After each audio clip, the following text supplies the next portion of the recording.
پھر کہتا ہے کہ مانگ مجھ سے میں تمہیں عطا کروں گا۔ ہے کوئی بخشش مانگنے والا کہ میں اسے بخش دوں؟ ہے کوئی اولاد مانگنے والا؟ یعنی جو کچھ مانگتا ہے اسے عطا فرماتا ہے۔ لیکن اس رات میں 5-6 قسم کے آدمی ایسے ہیں جو بخشے نہیں جاتے ہیں۔ وہ 5-6 قسم کا آدمی میں پہلا نمبر ہوتا ہے اس کا جو شراب پیتا ہے۔ شرابی جب تک شراب سے توبہ نہیں کر لے تب تک اس کی گناہ معاف نہیں ہوتی ہے، یہ بخشا نہیں جاتا ہے، شب قدر کی رات میں بھی، شب برات کی رات میں بھی۔ دوسرا نمبر کا وہ شخص ہوتا ہے جو والدین کا نافرمان نکلتا ہے۔ تیسرا نمبر کا وہ شخص ہوتا ہے جو رشتے میں توڑ موڑ کرتا ہے، یعنی قطع رحمی، یعنی رشتہ جو توڑتا ہے، بھائی سے، بہن سے، خاندان سے، اڑوس پڑوس سے رشتہ جو توڑتا ہے، ایسے لوگ اس رات میں بھی بخشے نہیں جاتے۔ چوتھا نمبر پر جو چغل خور ہے، ایک دوسرے کی غیبت کرتا ہے، ہزاروں کے بیچ میں اگر کوئی ایسا آدمی اس کو مل جاتا ہے تو کان میں جا کے کچھ نہ کچھ کہہ دیتا ہے، اور یہ سوچتا ہے کہ جس کی میں نے کیا وہ تو سامنے ہے لیکن سنا نہیں ہے میری بات، یہ دماغ میں خیال رہتا ہے۔ لیکن جس کی چغلی کیا، جس کی غیبت کیا وہ تو نہیں سنا۔ تمہارے کاندھے پر 2 فرشتہ اللہ نے اس لیے رکھا ہے کہ تم جو بولو، تم جو کرو، وہ تمہاری ہر بات کو لکھے گا۔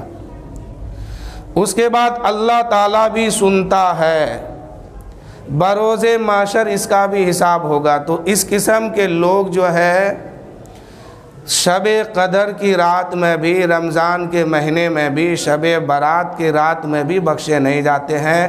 یعنی ظالموں کا، ظلم کرنے والا، گناہ کرنے والوں کے لسٹ میں سب سے پہلا نام جو آتا ہے وہ ایک شرابی کا آتا ہے۔ جرم کی دنیا میں، گناہ کی دنیا میں سب سے اول درجہ رکھنے والا شخص کون ہے؟ جو شراب پیتا ہے۔ یعنی یوں سمجھیے کہ جرم تو اور بھی ہے، خطائیں تو اور بھی ہے، گناہ تو اور بھی ہے، لیکن گنہگاروں کے لسٹ میں، خطاکاروں کے لسٹ میں، جرم کرنے والوں کے لسٹ میں سب سے پہلا نام جو آتا ہے وہ ایک شرابی کا نام آتا ہے، شراب پینے والوں کا۔ یہ سب سے بڑا جرم ہے۔ تو اللہ کہتا ہے کہ میرے بندے اس رات میں مانگ، جو تو مانگتا ہے اسے میں عطا کروں گا۔ آج شب قدر کی رات ہو یا شب برات کی رات ہو، ہم لوگ کیا کرتے ہیں؟ نہا دھو کر کے آتے ہیں عبادت کرنے کے نام پر، اب آ کے گپ سپ شروع کر دیتے ہیں، کبھی ادھر گھومتے کبھی ادھر گھومتے، یعنی توجہ نہیں ہے ہم کو اپنی خطا پر معافی مانگنے کی۔ وہ غوث اعظم جو مردے کو ٹھوکر مار دے تو مردہ زندہ ہو جائے، وہ مولا علی اگر انگلی لگا دے تو خیبر کا قلعہ اکھاڑ کے پھینک دے، وہ فاطمہ جن کو حق ہے اس بات پر، اور یہ بات وہ کہہ سکتی ہے، اور وہ یہ بات پر ساری دنیا یقین رکھتی ہے کہ وہ فاطمہ ہی ہے جو کہہ سکتی ہے کہ جنت میرے باپ کی ہے۔ وہ فاطمہ ہی ہے جو کہتی ہے کہ جنت میرے باپ کی ہے۔ وہ فاطمہ جب سجدے میں سر رکھتی ہے تو صبح کا سورج نکل آتا ہے، صبح کا صادق نکل آتا ہے، رات ختم ہو جاتی ہے، سجدہ مکمل نہیں ہو پاتا۔ وہ فاطمہ رو رہی ہے اللہ کی بارگاہ میں کہ مولا میری بخشش فرما۔ وہ غوث اعظم رو رہے ہیں، وہ مخدوم سمنا رو رہے ہیں۔ آج جن کے دربار میں دیکھیے ارب پتی، خرب پتی، دنیا کا بڑا بڑا مالدار آ کر کے چوکھٹ پہ بھکاری بن کر کے بیٹھا ہے، اور کہا کہ مخدوم اشرف اللہ تعالیٰ نے آپ کو وہ مقام عنایت کیا ہے کہ آج شفا ملے گی تو آپ کے چوکھٹ سے ملے گی، اللہ شفا دے گا اللہ تعالیٰ آپ کے صدقے میں۔ وہ مخدوم اشرف رو رہے ہیں۔ وہ خواجہ غریب نواز جو 70 سال تک کبھی دن یا رات میں کسی بھی وقت 70 سال تک خواجہ غریب نواز نے پیٹھ کو زمین پر لگا کے سوئے نہیں۔ ایک ہی کپڑا لے کر کے مدینہ سے آئے تھے ہندوستان، اسی کپڑا میں آخری دم تک اسی کپڑا میں پوری زندگی نکال دیے۔ جب اس دنیا سے پردہ کیے ہیں تو جو لوگ غسل دلانے کے لیے ان کا کپڑا اتارتے ہیں تو ان کا بیان تھا کہ ان کا ایک کرتا 17 کلو یا 27 کلو کا تھا۔ دو روایت ہے۔ علماء نے سوال کیا بڑے بڑے علماء کی بارگاہ میں کہ ایک کرتا بھلا 17 کلو کیسے ہو سکتا ہے؟ تو کہا گیا کہ حضرت خواجہ غریب نواز جو مدینہ شریف سے جس کرتے کو پہن کر چلے تھے، بھارت میں آئے تھے، اسی کرتا کو پوری زندگی وہ پہنتے رہ گئے۔ جب جب کپڑا پھٹا، جب جب کرتا پھٹا، تب تب اس میں دھاگا دے کے پیوند لگاتے رہے، سلتے رہے۔ علماء فرماتے ہیں، مفسرین فرماتے ہیں، اسی سلائی اسی دھاگا کی وزن جو ہے 17 کلو کے قریب پہنچ گیا تھا۔ وہ خواجہ غریب نواز جو ہندوستان میں آ کر کے پورے ہندوستانیوں کو جو کلمہ پڑھایا، 90 لاکھ لوگوں کو، اتنا بڑا بادشاہ ہو کر کے، اتنا بڑا راجہ ہو کر کے، اتنا بڑا ولی ہو کر کے کہ آج بھارت میں جتنے ولی ہیں ان تمام ولیوں کا سردار خواجہ غریب نواز ہے۔ بھارت میں جتنے آستانہ ہے، بھارت میں جتنی درگاہ ہیں، بھارت میں جتنے مزار ہیں، بھارت میں جتنے خانقاہ ہیں، تمام خانقاہوں کو میں عزت کرتا ہوں، ادب کرتا ہوں، لیکن جتنے پھول خواجہ غریب نواز کے چوکھٹ پہ گرتا ہے، بھارت میں کسی آستانے پر اتنا پھول آج نہیں گرتا ہے۔ اتنا بڑا آستانہ کا مالک، اتنا بڑا خواجہ غریب نواز ولایت کی دنیا میں چمک رہے ہیں، لیکن وہ بھی راتوں کو روتے ہیں کہ مولا میری بخشش فرما۔ اور ہم، کوئی شراب پینے والا ہے، کوئی جوا کھیلنے والا ہے، کوئی نماز چھوڑنے والا ہے، کوئی دین کا کام نہیں کرنے والا ہے، کوئی کرنے والا ہے، کوئی داڑھی چھیلنے والا ہے، کوئی سنت کو ترک کرنے والا ہے، کوئی کیا، لیکن پھر بھی شب برات کی رات آتی ہے تو ہمیں توجہ نہیں ہوتی ہے کہ ہم کس طرح اپنی گناہ کی معافی مانگے، ہم کس طرح اپنی خطا بخشوائے۔ اللہ کہتا ہے ادعونی استجب لکم، اے میرے بندے تو دعا مانگ مجھ سے، آج میں تمہاری بخشش کرنے کے لیے تیار ہوں، آج میں تمہاری خطا معاف کر دوں گا۔ اے میرے دوستو، مفسرین کرام فرماتے ہیں یہ رات ایسی رات ہے، اس رات میں بچے مت مانگو، اس رات میں دولت مت مانگو، اس رات میں عمر کی بلندی مت مانگو، اس رات میں شہرت مت مانگو، ارے مانگنا ہے اس رات میں تو وہ مانگو جو خواجہ غریب نواز نے مدینے میں مانگا تھا، مخدوم اشرف نے سمنا میں مانگا تھا، اعلیٰ حضرت نے بریلی میں مانگا تھا، اولیاء کرام نے جو چیزیں مانگے تھے وہی مانگو۔ کھانا تو اللہ تعالیٰ کفار و مشرکین کو بھی دیتا ہے، اولاد تو اللہ تعالیٰ کفار و مشرکین کو بھی دیتا ہے، دولت تو اللہ تعالیٰ کفر کرنے والوں کو بھی دیتا ہے، دولت، شہرت، عزت، رتبہ سب کو دیتا ہے۔ آپ اللہ سے جڑ کے دیکھیے، اللہ کے قریب ہو کر کے دیکھیے، دولت، شہرت تو یوں ہی مل جائے گی، بخشش کا پروانہ اپنے رب سے مانگ لو۔ یہ وہ رات ہے۔ وقت نہیں ہے نہیں تو میں ایک واقعہ بتاتا اس رات کے تعلق سے، بس ایک مختصر انداز میں 2-4-10 منٹ میں سن لیجئے۔ حضرت مالک بن دینار بہت بڑے اللہ کے ولی ہیں۔ جب یہ ولی نہیں تھے تو ایک شرابی تھے، یہ شراب میں یہ مست رہتے تھے۔ ان کا بیان ہے، حضرت مالک بن دینار کا بیان ہے کہ ان کی ایک بیٹی تھی جو 2 سال سے کم عمر کی تھی، اور یہ کہتے ہیں کہ میں جب شراب پینے جاتا تھا یا شراب پیتا تھا، اپنی بیٹی کو گود میں لے کر کے پینا شروع کرتا تھا، تو میری بیٹی کیا کرتی تھی، اس کی عمر 2 سال سے کم تھی، جب میں شراب کو گلاس میں ڈھالتا نکالتا میری بیٹی اس کو ٹھوکر لگا کے گرا دیتی تھی۔ اللہ جانے اس کم عمر بچی کے سمجھ میں کیا بات آتی تھی، یعنی جب میں اس کو لے کے شراب پیتا تھا تب تک وہ بیٹی میری جو ہے شراب کو گرا دیتی تھی، الٹا دیتی تھی۔ اور 2 سال کے قریب جب وہ بچی پہنچی، اس کی عمر پہنچی، تو وہ بچی انتقال کر گئی۔ جب بیٹی کی محبت مجھے ستانے لگی تو میں نے شراب کو اور تیز کر دیا، جہاں 10 گلاس پیتا تھا وہاں 100 گلاس ہو گیا، جہاں 10 بوتل تھا وہاں 200 بوتل آ گیا۔ انہوں نے کہا کہ میں شراب کو اس قدر پینا شروع کیا کہ بیٹی کی غم بھلانے کے لیے شراب کو تیز کر دیا، اور ان کا کہنا تھا کہ میں گانا بھی سنتا تھا۔ تو میرے دوستو، جو گانا سنتا ہے اور جو شراب پیتا ہے، یہ لوگ، اس قسم کے لوگ اگر بغیر توبہ کیے مر جاتے ہیں تو اس کا قبر میں جو ہے حال ہوتا یہ کہ اس کا چہرہ نہیں، خنزیر کا چہرہ بن جاتا یا بندر کا چہرہ بن جاتا ہے۔ کون قسم کے لوگ ہیں یہ؟ جو گانا سنتا ہے اور جو شراب پیتا ہے، اگر توبہ کرنے سے پہلے یہ مر جاتا ہے، یہ میں نہیں، حدیث اٹھا کے دیکھیے، اس میں موجود ہے۔ آقا فرماتے ہیں کہ وہ بندر کا چہرہ اختیار کرتا ہے یا خنزیر کا چہرہ بن جاتا ہے۔ اس لیے ان دونوں جرم سے توبہ کیجئے۔ اللہ نے دولت دی ہے تو دین پر خرچ کیجئے، حق پر خرچ کیجئے، حلال پر خرچ کیجئے۔ آج ہماری قوم میں یہ بات آتی ہے زیادہ، اگر دولت مل گئی ہے تو شراب کے اڈے میں جائے گا، دولت مل گئی ہے تو جوئے کے اڈے پہ جائے گا، دولت مل گئی ہے حرام کاریاں عام کرنے لگے گا۔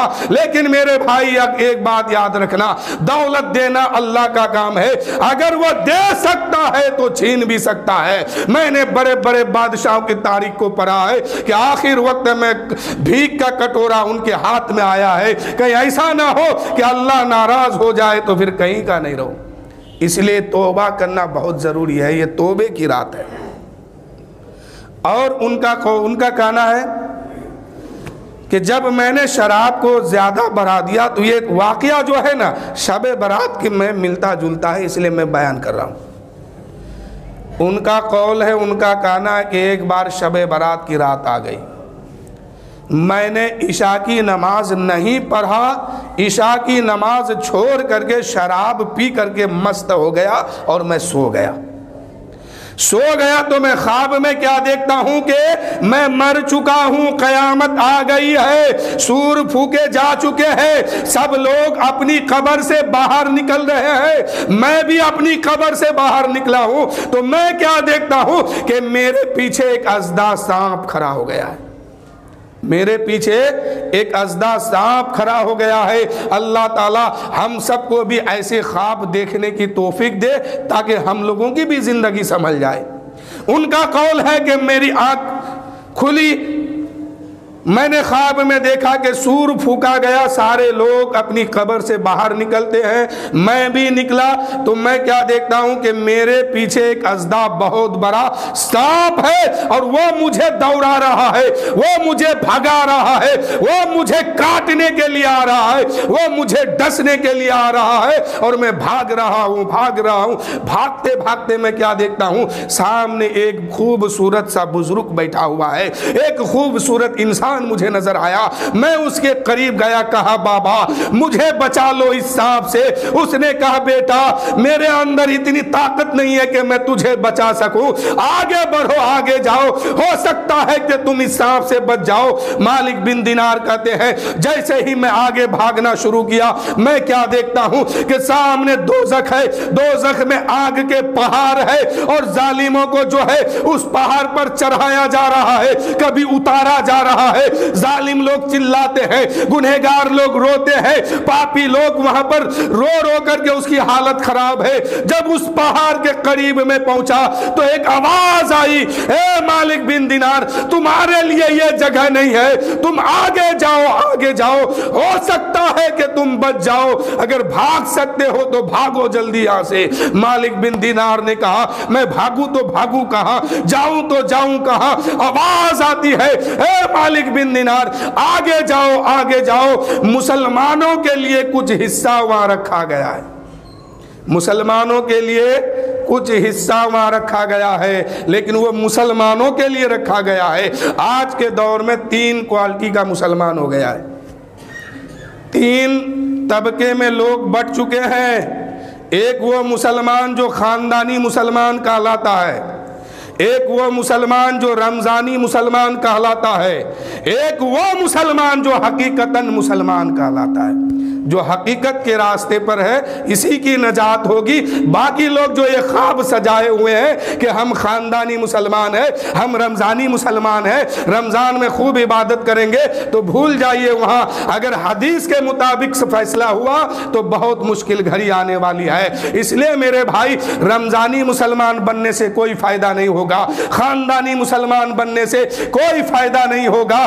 مسلمان حقیقت میں وہ ہے جو اللہ و رسول کی فرمان پر اپنی زندگی قربان کرنے کی طاقت رکھتا ہے، اپنی زندگی قربان کرنے کا جذبہ رکھتا ہے، اللہ و رسول کے فرمان کے مطابق اپنی زندگی گزار رہا ہے، نماز بھی پڑھ رہا ہے، روزہ بھی رکھ رہا ہے، عبادت بھی کر رہا ہے، اللہ سے فریاد بھی کر رہا ہے۔ حقیقت مسلمان یہی ہے۔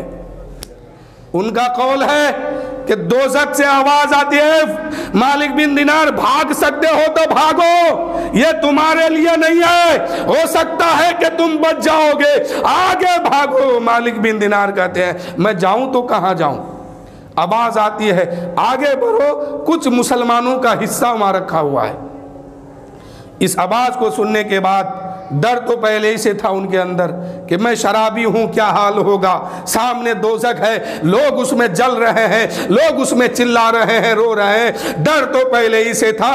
بھاگنا شروع کیا، کچھ دور گیا ہے کہ کیا دیکھتے ہیں، ایک چاندی کا پہاڑ ملا۔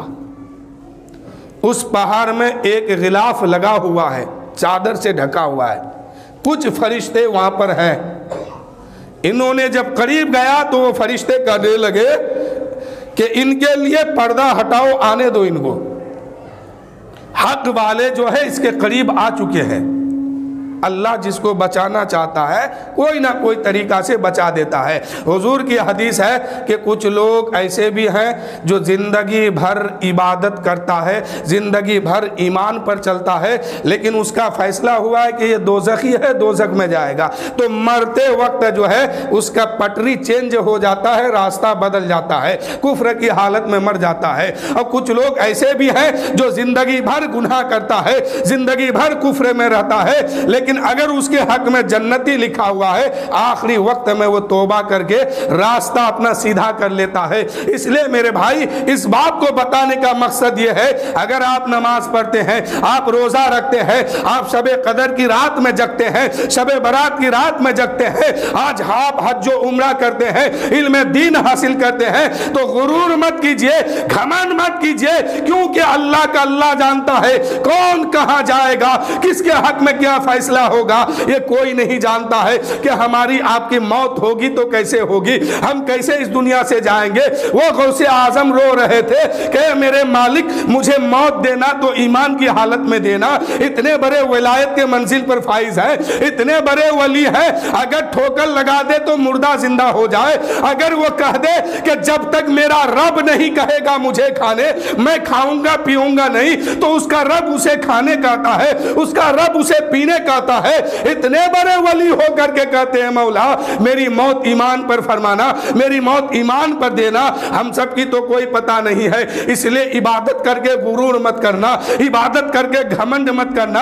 اگر تکبر والی بات آ جائے، اللہ کی بارگاہ میں سچے دل سے توبہ کرنا اور کہنا کہ مولا مجھے موت دے تو ایمان کی حالت میں دے، اے مولا ہمیں اپنی زندگی تیری فرما برداری میں گزارنے کی توفیق دے دے۔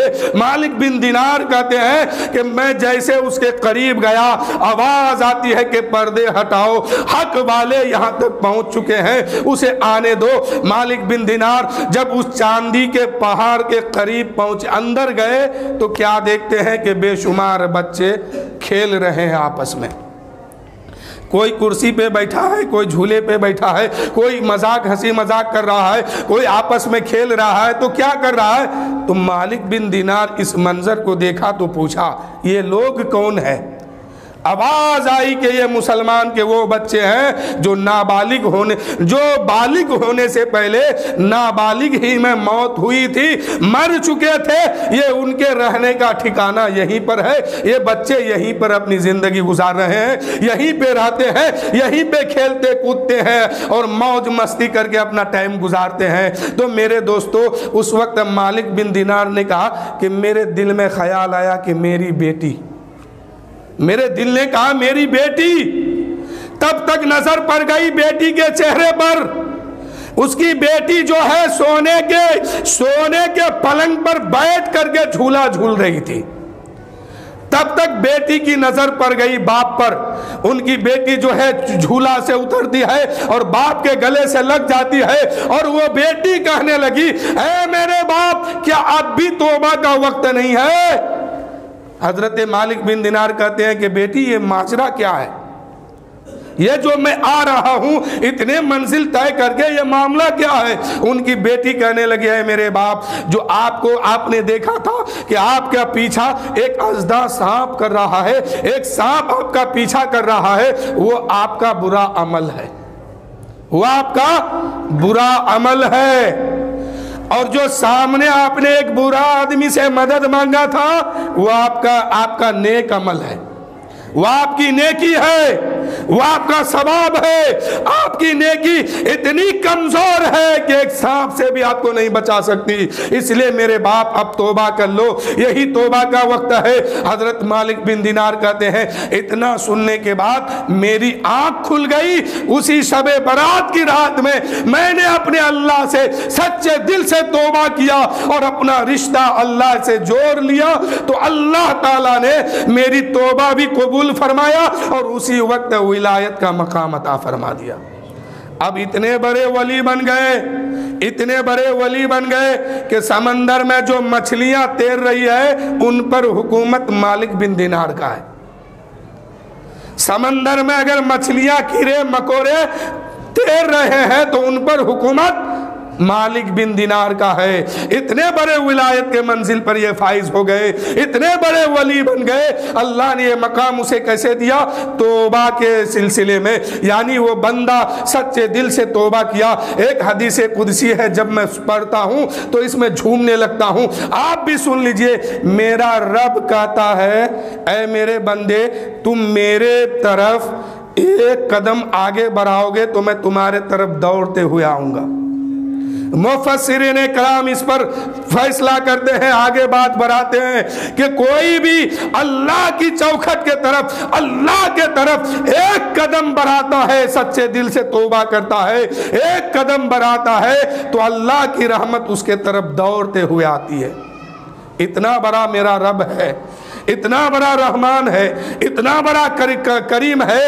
ہم گناہ بھی کر لیں اور سچے دل سے اگر توبہ کر لیں، اللہ کی رحمت ہمیں ڈھانپ لیتی ہے، اللہ کی رحمت ہمارے طرف دوڑتے ہوئے آتی ہے۔ اور بخشش کا پروانہ اللہ تعالیٰ کیسے کیسے دیتا ہے۔ شب قدر کی رات اس نے بنا دیا، شب برات کی رات اس میں بنا دیا، رمضان شریف کا مہینہ دے دیا کہ میرے بندے گناہ ہو گیا نا، آؤ سچے دل سے توبہ کر لو، تمہاری خطا معاف کر دوں گا۔